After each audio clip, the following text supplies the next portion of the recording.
Ministria e Punëve të Brendshme do të vendosë tolerancë të caktuar për shkeljet për tejkalimin e shpejtësisë në komunikacion.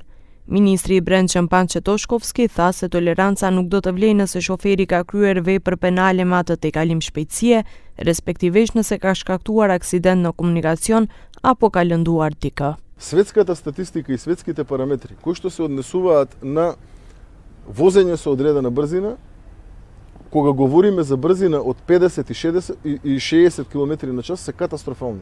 Односно, кога се вози со брзина од 60 км на час, скоро и да немаме преживеано лице.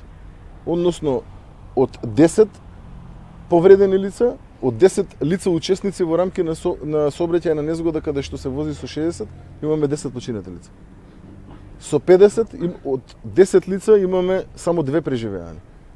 Од 3, кога се вози со 30, тогаш имаме од 10 лица 8 преживеани. E për shenjat e komunikacionit të cilat nuk përputhen me matjet që bëjnë kamerat, ku për shembull shenja është 70 km/h, ndërsa dënohesh nëse vozit më shpejt se 50, ministri thotë se do të rishikohen shenjat e trafikut. Тоа го работиме во цело време во континуитет.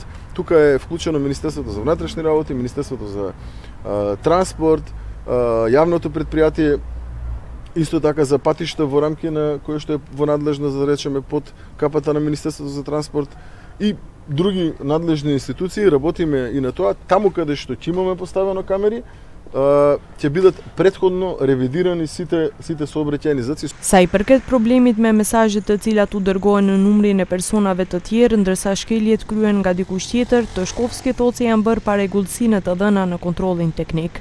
Për këtë paralajmëroi hapje në një pike në Shkup, ku çdo qytetar do të mund të shkojë ta lajmërojë gjobën e marrë gabimisht.